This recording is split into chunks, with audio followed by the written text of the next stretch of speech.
Okay, so I wanted to do a video about hard sparring and light sparring.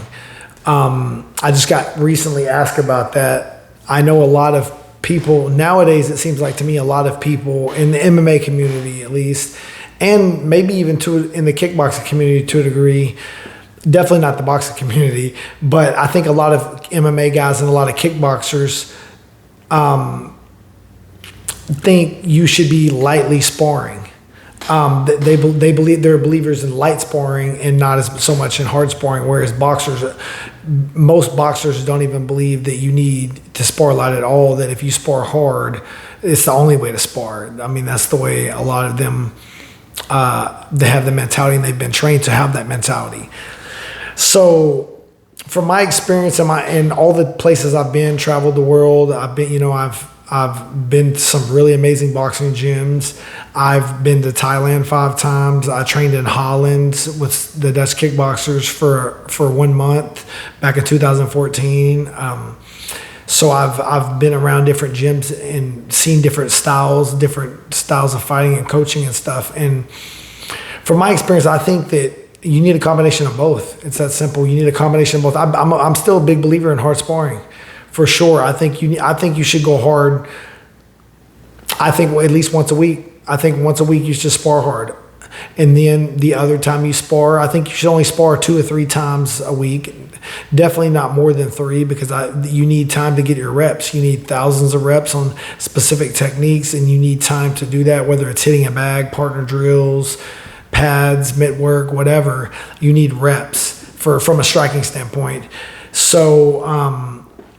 I would say, especially if you have a fight coming up, let's say you have an MMA fight in 2 months. I would say one time a week needs to be turned up and going 100%, going hard. Kickboxing with takedowns, big gloves, of course, big gloves. And I know if you get taken down with big gloves, it's hard to get up. Well, I think a good answer to that would be hold the person down for 30 seconds and then take them down again. You can't. I feel like a lot of times, there's a lot of grapplers that when they take someone down in MMA sparring, they just want to hold them down the whole time because they don't want to stand up and engage. Well, it's going to be hard if they're wearing boxing gloves to do good grappling technique to get up. So you should let them stay down for 30 seconds and, land some shots and give that person time to scramble and get up. Maybe a minute tops, but definitely not more than a minute, I would say, and then let them up and make them start on the feet again. But definitely a big believer in hard sparring, and I'm a believer in light sparring. You need to practice your shots. I feel like light sparring really helps you to be accurate. It helps you to be accurate. It helps you to make sure you're not going to hurt your feet when you're kicking someone's knee or their elbow. You don't want to accidentally hit the elbow or the knee when you're sparring hard. So you learn how to control that through sparring lightly. But I'm definitely a believer in both.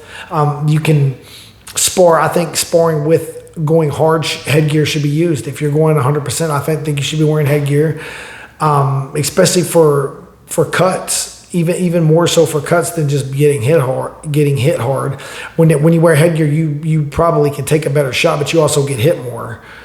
But also cuts. A lot of times when you go hard, when you see 2 guys going hard with no headgear on, lots of times the head clashes. People clash heads, and you end up getting splits above your eyebrows and stuff, and it can be bad. I've seen a few people over the years have repeated cuts and sparring from going hard and not wearing headgear, and I definitely don't advise it because of that. But I think a combination of both. I would say if you're doing an MMA camp, a 2-month camp, and you have 8 weeks, I would say do 1 or 2 days, maybe 2 days light sparring, and then the 3rd day super hard, and get real rounds in. Don't just do, if you're fighting a 5-minute round fight, I would say try to do 5-minute rounds straight. I would say top level UFC guys all do that. The majority of us that have been in the UFC or guys that are currently in the UFC, I would say we all mostly sparred, at least if we're fighting, definitely 1 more round. If you're fighting 3 5-minute rounds, you definitely need to spar 4, at least 4 straight. But a lot of UFC level guys and Bellator guys, bigger organization guys, I would say probably spar 5-minute rounds every time for even a 3-minute round fight. So I would say definitely go hard once a week doing that. And the other days, do same thing, 5-minute rounds, light, just flow and do techniques. And even when you're going light, at least go 60, 70%. I wouldn't go 100% to the head like that, but in light sparring, but I would say you can go 70%, and you should be professional enough and be taught enough defense, that you're not really taking damage in sparring like that. You shouldn't be taking tons of damage in sparring, but you still have to work. You have to get your work. So that answers the question. I'm a believer in both, and you need to mix it up accordingly to if you have a fight or you don't have a fight, and decide from there.